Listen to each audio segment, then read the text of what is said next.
This morning, before the sun had fully decided whether it wanted to rise or not, I found myself standing in front of a drawer I had not opened in nearly half a century. At my age, mornings are quiet negotiations between my body and my will.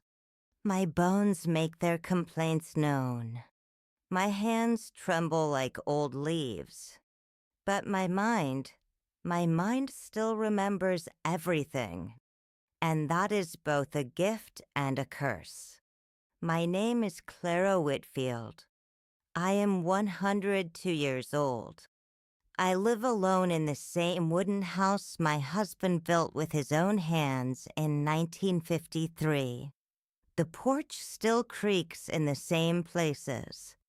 The windows still sing when the wind passes through. And that drawer has been waiting for me. I used to tell myself I had no reason to open it, that the past was the past, that some things were better left untouched. But that was never the truth. The truth is, I was afraid. When you live as long as I have, you learn that fear does not disappear with age. It only changes its shape. When I was young, I was afraid of losing love. When I was middle-aged, I was afraid of losing time. Now I am afraid of losing the chance to make peace. My husband, Thomas, died in that bedroom down the hall 47 years ago. I still remember the sound of his breathing slowing, the way his hand felt in mine, the way I kept telling him it was going to be all right, even though we both knew I was lying. After he passed, the house became unbearably loud, not with noise, but with absence. Every chair reminded me of him, every cup, every shadow, and that drawer. That drawer held the last letter he ever wrote me. I never opened it. I know how that sounds. A wife refusing to read her husband's final words. People would call that foolish. But grief does strange things to the heart. I was afraid of what it might say. Afraid it might tell me goodbye. Afraid it might tell me he knew he was leaving. Afraid it might make his absence real in a way I could never undo. So I left it there. Days became months. Months became years. Years became decades. I filled my life with routine. I watered the plants. I swept the porch. I watched the seasons change like pages in a book I had already read too many times. But that drawer, it waited. And this morning, something inside me whispered, "Clara, you do not have forever." At 102, you begin to understand that later is a dangerous word. Later becomes never faster than you think. My hand shook as I reached for the handle, not from weakness, from memory. When I pulled it open, the smell of old paper rose into the air. Time has a scent. It smells like dust and silence. And there it was, the envelope, my name written in his handwriting, Clara. He always wrote my name like it was something fragile. I sat down slowly. My heart was beating like it used to when I was a girl waiting for him to come home. I held that letter for a long time. You see, sometimes the hardest part is not living with pain. It is choosing to face it. Finally, I opened it.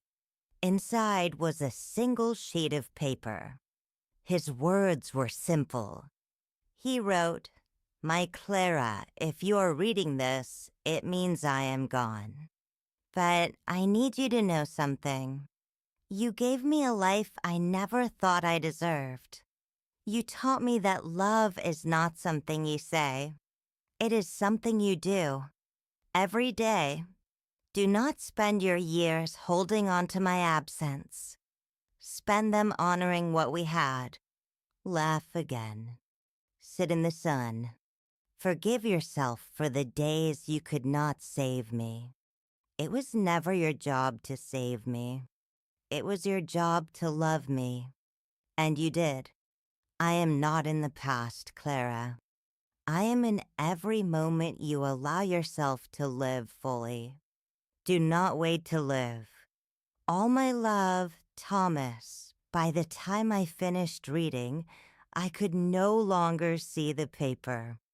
My tears had blurred the words. Not tears of sadness, tears of release. For 47 years, I had been holding on to guilt I never needed to carry. You see, when you lose someone, you begin to replay everything. The things you said, the things you didn't say, the moments you wish you could redo. You convince yourself you could have changed the ending. But life does not work that way. We are not given the power to stop time. We are only given the chance to be present. And I realized something sitting there, holding that letter in my wrinkled hands. I had spent nearly half my life waiting to feel ready, waiting to feel strong enough, waiting to feel less afraid. But here is the truth no one tells you. You will never feel ready. Courage is not the absence of fear. It is the decision that something else matters more. And time is not patient. It does not wait for you to heal. It moves forward whether you do or not. I wasted years thinking I was honoring him by holding on to my grief. But I was not honoring him. I was hiding from life. Do you know what the greatest tragedy is? It is not death. It is living without allowing yourself to live. There were sunsets I did not watch. Laughter I did not allow myself to feel. Moments I kept at a distance because I thought moving forward meant leaving him behind. But he was never behind me. He was always with me. In the way I made my coffee. In the way I folded the blankets.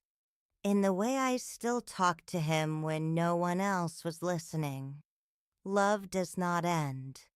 It changes its address. It moves into memory, into habit, into the quiet spaces of your life. I sat there for hours after reading that letter, not thinking, just being. And for the first time in 47 years, I felt free, not because I stopped loving him, but because I stopped punishing myself. If you are listening to me now, I want you to understand something. Do not wait. Do not wait to say what you need to say. Do not wait to forgive. Do not wait to open the drawer, whatever your drawer is, because one day you will wake up and realize you have more yesterdays than tomorrows. And regret. Regret is heavier than grief. Grief is love with nowhere to go. Regret is love that was never given the chance. I am 102 years old. My hands are weak. My steps are slow. But my heart feels lighter today than it has in decades. All because I finally opened a drawer. All because I finally stopped being afraid of what was waiting for me. And if there is one thing I want to leave you with, it is this. Life is not asking you to be fearless. It is asking you to be brave enough to live while you still can. Do not wait 47 years. Because the hardest truth I have learned is that time does not take everything from you. Sometimes you give it away yourself.